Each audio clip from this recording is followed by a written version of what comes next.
Mom and sister tried to force me back with my ex for years, but I chose love and a new life instead. I started dating my brother's best friend when I was 16. We stayed together all through high school, but things took a turn after graduation. That's when he proposed, and I turned him down.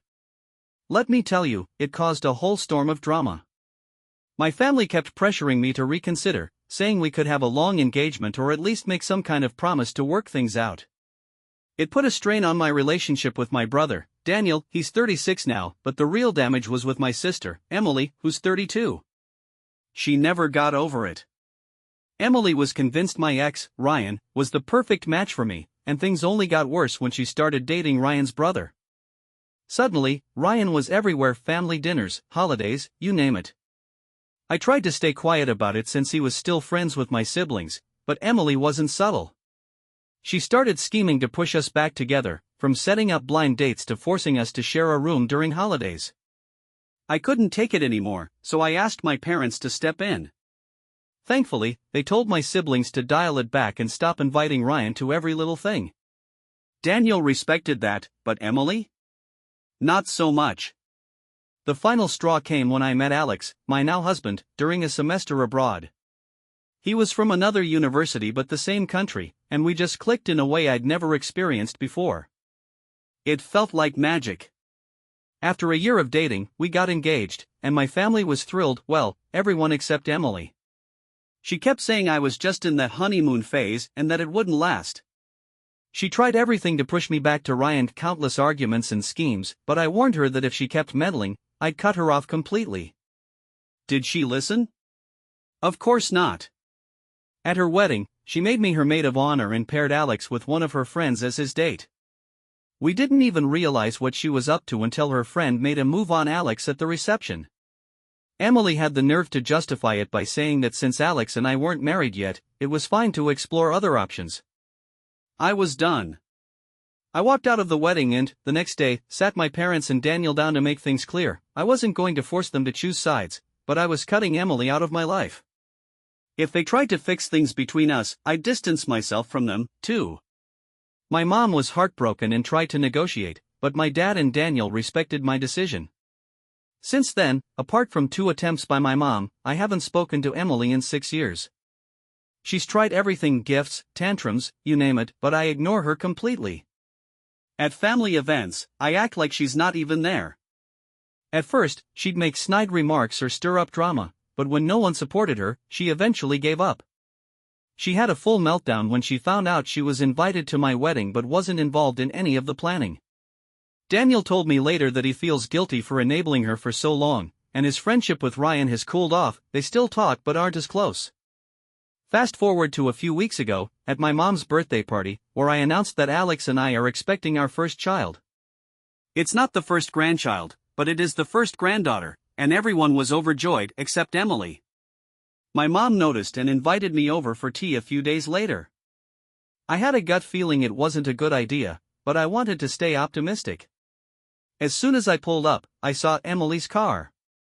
When I walked in, there she was, with her husband, Ryan, and Ryan's mom. It was an ambush. They wanted to stage an intervention, claiming my childish behavior had gone on long enough. Ryan said he'd just been trying to be romantic back then and that I couldn't appreciate it. His mom chimed in, saying I was hurting Emily, who only wanted the best for me, and that she'd already apologized, so I needed to forgive her. I sat there, texting Alex, Daniel, and my dad, while Emily's husband had the audacity to call me hurtful and say I needed to grow up now that I was having a baby. My mom then pulled out a letter, pouring her heart out about how sad she was that her daughters weren't close. Emily read her own letter, sobbing and repeating the same tired excuses. I didn't say a word. I just sat there until Daniel arrived. He was livid, more furious than I'd ever seen him. He grabbed my things, told everyone how disgusted he was, and took me outside to wait in his car until Alex and my dad got there. By then, I was a wreck, just sobbing uncontrollably, and Daniel kept apologizing over and over. After that, I sent an email to everyone involved except my mom, stating that I didn't want to be contacted ever again. I included my lawyer's information and made it clear that if they reached out, I'd involve the police. So far, no one has contacted me, but my dad told me that my mom and Emily are hysterical. Apparently, they're hoping Emily can still be involved in my baby's life, maybe even as a godmother. My dad is staying with Daniel right now, and they've both been supportive, though some extended family members have taken Emily's side. Emily's even spinning this narrative that Alex is keeping me away from my family, and mutual friends have been reaching out, asking what's going on. I hate airing my personal business, but I felt I had no choice, so I posted a detailed explanation on Facebook. Now Emily, her husband, and Ryan are getting dragged online, and honestly, they deserve it. As for my mom, she's been inconsolable.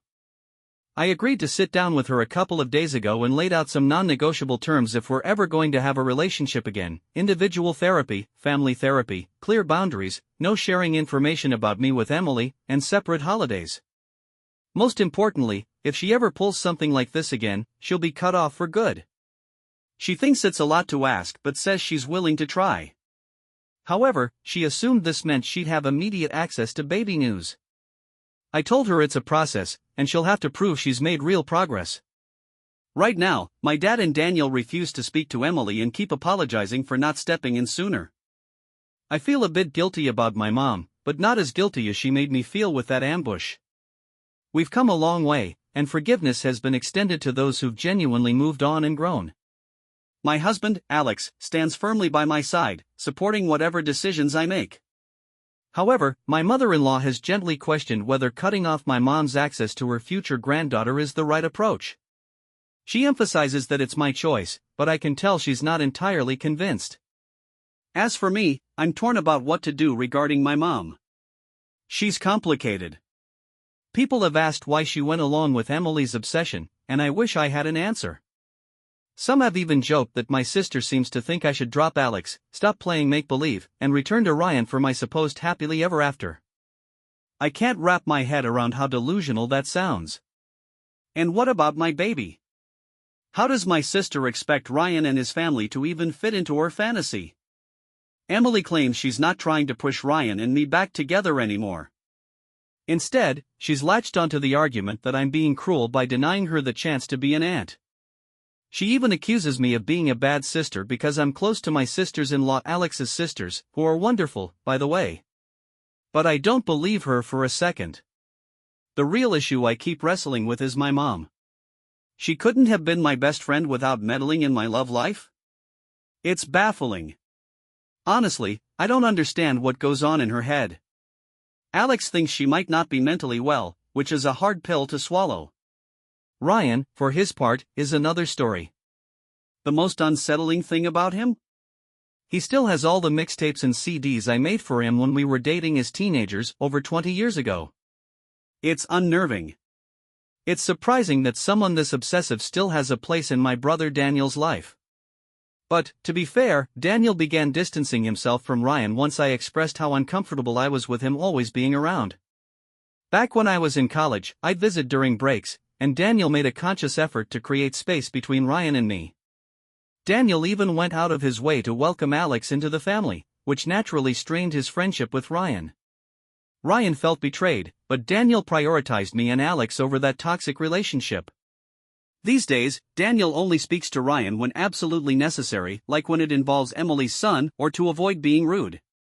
It's a far cry from how things used to be. Looking back, it's clear that while both of my parents appeared supportive of my discomfort with Ryan's constant presence, only my dad genuinely meant it. My mom's actions now make me question everything. I used to think she adored Alex, but now I wonder if it was all just an act to keep me tethered to her narrative. It's heartbreaking. To give you more context, we're not from a particularly religious or traditional background, so that's not a factor here. Growing up, my parents were kind and encouraged me to pursue college and independence. My dad has always had my back, but my mom? I think she's always harbored the same misguided ideas as Emily. Emily has clung to this fantasy of us being married to brothers and becoming best friends. That's what's driving her obsession. She even romanticizes Ryan's refusal to marry anyone else, saying it's proof he's still in love with me. But his obsessive behavior isn't exclusive to me. He was just as controlling with the mother of his 2 children. When that relationship fell apart, he turned his focus back to me, spurred on by Emily, who needs him to win me over so she can repair our relationship and be a good aunt. It's exhausting. The infamous Tea Party ambush only drove the wedge deeper. My mom lied to my dad that day, telling him she was preparing my favorite tea and sweets so we could have a nice, intimate chat. She even convinced him to leave the house to spend time with my uncle. He thought it was a sweet gesture. Instead, she used that opportunity to set up the intervention with Emily, Ryan, and Ryan's mom. When my dad found out what actually happened, he was furious, and rightfully so. The more I unravel this mess, the more I realize just how tangled my mom is in Emily's web. It's sad and frustrating because I want to believe she cares about me, but her actions speak otherwise. Alex, my husband, tried so hard to connect with Emily when they first met. He really wanted to make things work with her, but now? He ignores her entirely and believes, like many of us, that she might be mentally unwell. Whether that's true or not, it doesn't excuse her behavior, and her latest actions have made it harder than ever to move past. As for the infamous Tea Party ambush, my mom's excuse was that it would be good for me to confront the root of my issues with Emily. That's their official story, at least. They invited Ryan and his mom under the guise of helping me heal. But let's be real, it was a trap, plain and simple. To clear up a few details about our situation, we're not from a religious background, and neither culture nor race plays a role in this mess. There's also no financial disparity between Alex and Ryan. If anything, Alex is better off. My sisters-in-law, both Alex's sisters and Daniel's wife, are furious about the whole ordeal. They've all been incredibly supportive and have made it clear this nonsense stops here. Alex and his sisters even sat down with my mother-in-law to discuss her comment about my mom, explaining why it was hurtful and unwarranted. Thankfully, she's a loving, supportive person, and she understood immediately. Meanwhile, Daniel and his wife, Sarah, are seriously considering cutting off my mom permanently. They've already decided she won't be seeing their kids for now. The more I think about it, the more I realize that for the sake of my baby, I might have to cut ties with my mom, too. It's devastating. Alex is heartbroken, not just for me but also because he now questions whether her warmth toward him was genuine or just an act. But his heartbreak is matched by his anger at how she made me doubt myself as a person. His words to her after the intervention were firm: he won't allow our child to be raised in a toxic environment. My dad, bless him, has been nothing but supportive through all this. After the intervention, he moved out for good, telling my mom that he couldn't condone her terrorizing one of their children. He's staying with us for now, at least until January, while he searches for a permanent place. He's already contacted divorce lawyers, moved his finances, and started cutting ties with her. She's bombarded him with emails, texts, and calls, but he hasn't responded. His lawyer advised him not to block her just yet. It's been a surreal experience for him. He keeps apologizing, saying he can't believe things escalated to this point. Both he and Daniel have vowed to stand by me no matter what, even if it means legal battles with my mom and Emily. But the breaking point for me came just a few days ago. My mom and Emily showed up at my house unannounced. Emily had never been to my home before, and my mom knew full well she wasn't welcome there. They manipulated my cleaning lady, who knows my mom, into letting them in. I was coming back from running errands when I saw their car outside. My heart sank. I didn't even go inside. I called my family immediately. Alex's sister, Melissa, was the closest, and she rushed over. She confronted my mom and Emily, telling them to leave or risk me calling the police for trespassing. They left, but the stress hit me hard. I started feeling unwell, and Melissa insisted we go to the doctor.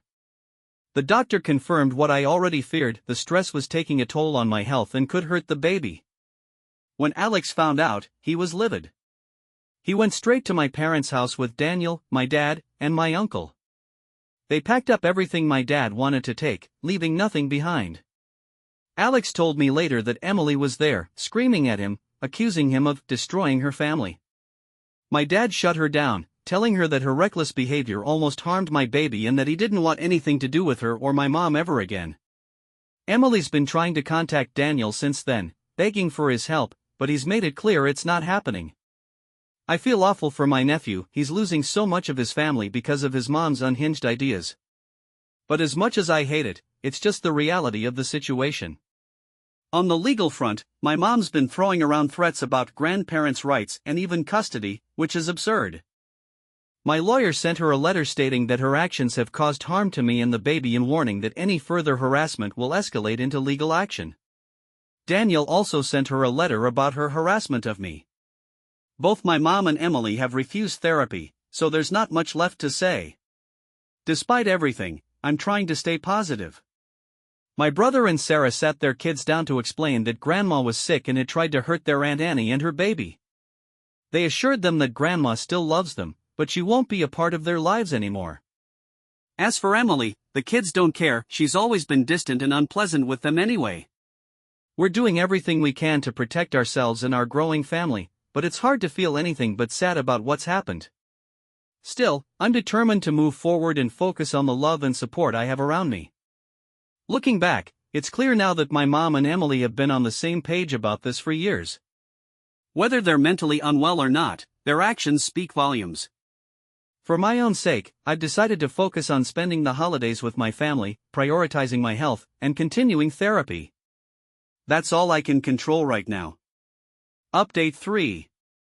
Hi everyone, I've received some messages asking for an update, so I thought I'd take a little time to fill you in. First, let me say how incredibly grateful I am for all your kind words, advice, and encouragement. You've given us the courage to be even more cautious than we initially were, which turned out to be a blessing. A few people asked how we found out the baby's gender. We waited until after the 20-week mark to announce it. The delay was intentional because we'd experienced a devastating loss in the past. We'd been preparing to share that pregnancy when the tragedy struck, so this time, we wanted to be extra sure before making it public. Naively, we thought my mom would find the news special. After reading your comments, I handed everything over to Alex, who spent days going through your messages and advice. That's when we decided to sweep the house, just in case. While we didn't find anything suspicious in our home, the sense of safety was gone. We decided to stay at a hotel with my dad for a while. That's when we discovered a tracker hidden on our tiny dog's vest of all places. He's a small dog who wears a cozy vest because he gets cold easily. Never in a million years did we think to check there. We realized the tracker was there after my dad took the dog for a walk around the hotel grounds. Emily showed up, cornering him to ask about me and pushing for reconciliation. That was the last straw. We decided to move immediately. Luckily, we could afford it, so we rented a new place and put our old house up for rent to avoid leaving it vacant. I used to love that house, but now it feels ruined. Sadly, my parents' home feels just as tainted, not just for me but for all of us. We took additional precautions after that. Every single one of us, Alex, my dad, Daniel, Sarah, and even Alex's family, changed our phone numbers, got new electronics, and notified our employers, friends, and the police. We also began therapy, both individually and as a family. My dad and Daniel have been carrying a lot of guilt over the situation, even though I've truly forgiven them. Therapy has helped us start healing together. My mom and Emily, however, remain steadfast in their belief that they've done nothing wrong and don't need therapy. My dad officially updated his will. While he set up a trust fund and inheritance for Emily's son, he left her only a token amount. He's truly done with her, though I'll admit I felt a twinge of guilt about it. Still, I've chosen to redirect my energy toward my baby. Speaking of, she's here now, and we feel so blessed. Her arrival wasn't how I imagined, with my mom absent from my life, but I've been overwhelmed by the love and support from friends and family. Toward the end of the pregnancy, we were so paranoid that we started testing people by telling them I was in labor to see who would leak the information. It worked. We discovered who was feeding my mom and Emily information and cut those people out. Thankfully, the ones who passed the test understood when we explained. Then there's Ryan, or Bates, as my friends now call him. He's been spreading rumors that the baby is his, claiming we've been having some torrid affair because I'm secretly still in love with him. Nobody believes him anymore, but it was enough for Alex to contact Ryan's employer. Long story short, Ryan was suspended while they conducted an internal review. Based on the questions they've asked us and their apologetic tone, I'm almost certain he'll be fired. As for my mom, she's been trying to track us down, but everyone who knows our location has gone no contact with her. My dad's lawyer sent her a letter stating that all future communication must go through legal channels due to her instability. It's heartbreaking for my dad, who's been an incredible support. He's reassured me that nothing is my fault and promised he'll be okay, but I still feel awful at times. He's become the best babysitter, diaper changer, and baby whisperer I could have hoped for. My nephews have been as loving as ever, and my dad even managed to see Emily's son recently. That visit happened after Emily began making dramatic videos, threatening to harm herself unless Alex stopped alienating her family. My dad reached out to her, saying he'd call the police if the threats continued, but also offering to see her son. That seems to have stopped the worst of it, at least for now. Some people have suggested I might have given Ryan false hope. Let me assure you, that couldn't be further from the truth. For years, I avoided confrontation, hoping he'd move on. Once I started speaking up, and especially after I met Alex, it was a constant battle with Emily to let it go. My long engagement was partially because I didn't want to deal with more drama. Despite everything, I still love my mom and Emily. But I've chosen a healthy, happy life for myself and my family over that love. Through all of this chaos, I've discovered the depths of loyalty, compassion, and love from the people who truly matter. As strange as it sounds, I feel lucky everything exploded the way it did.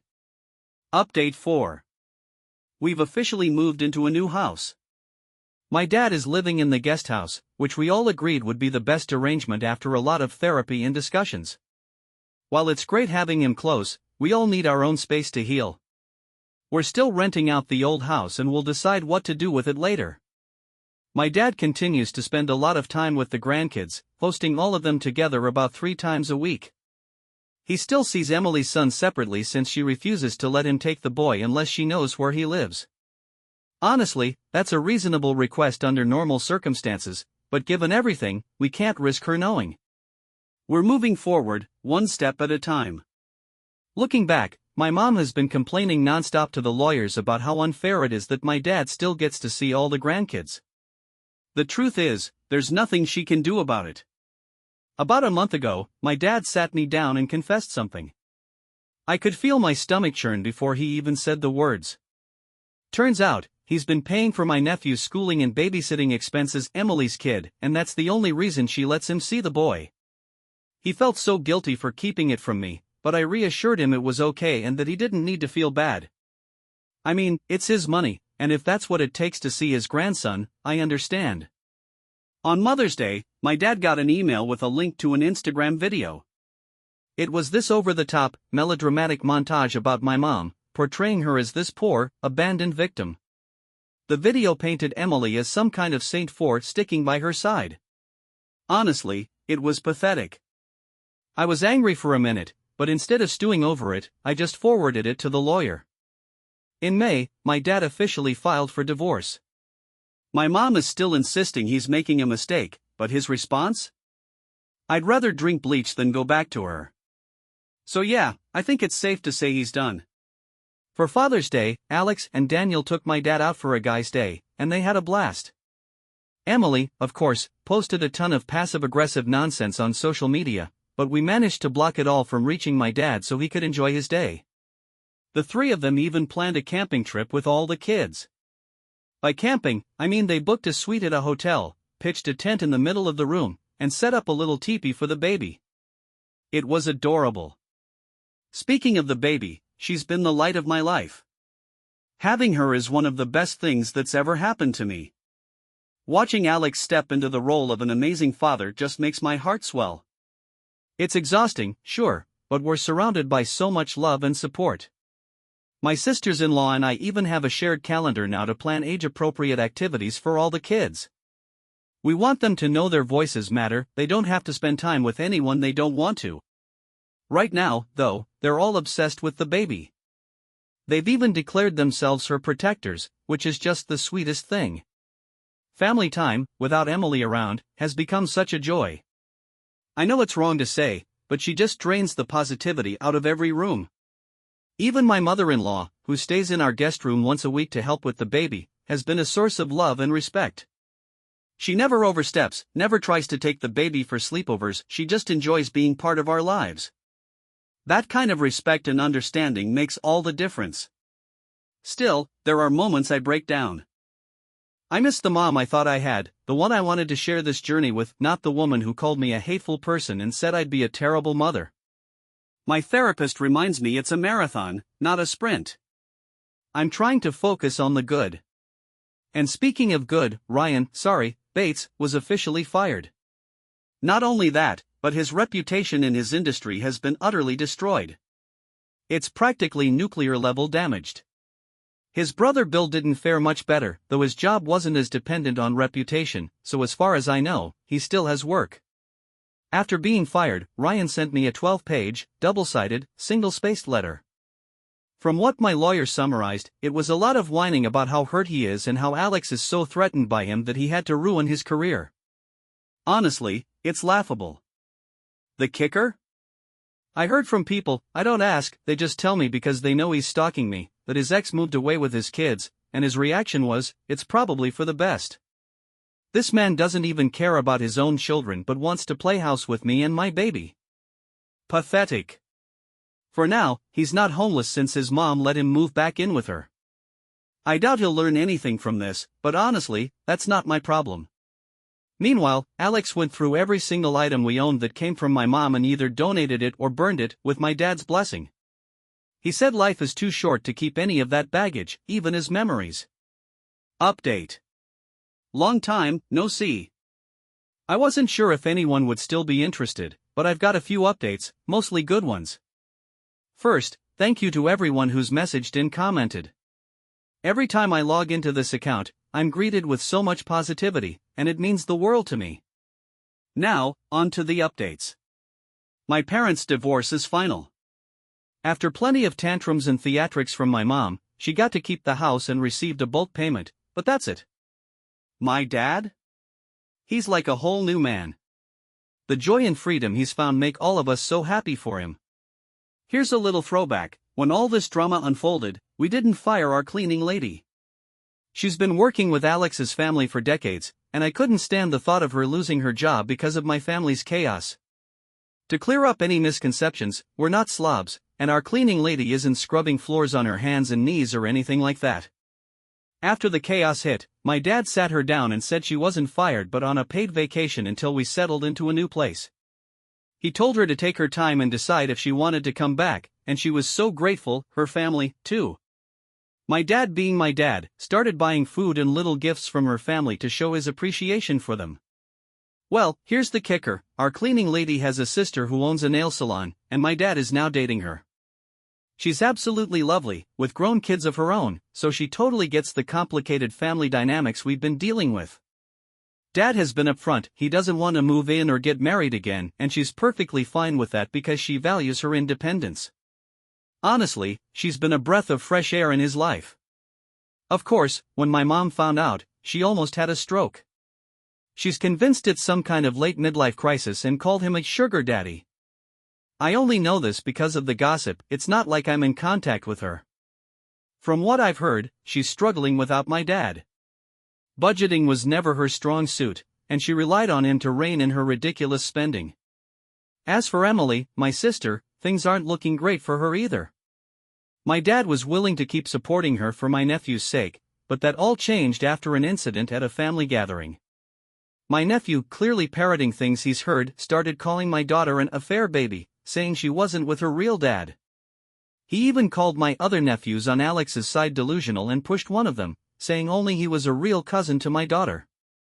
The kids were so confused and upset, but they immediately told an adult. My dad tried talking to him, but my nephew kept doubling down. When my dad confronted Emily, she shrugged it off, saying kids always tell the truth. That was the final straw for Dad. He told her he was cutting them off until something changed. She cried and panicked but didn't back down. Now, my nephew goes to public school because Emily's stubbornness pushed my dad to stop funding everything. Oh, and Bates? Still unemployed. I've been vague about his work before, but now I can share more. He was in an industry that involved vulnerable women, and some of his job had to do with protecting them from stalking and harassment.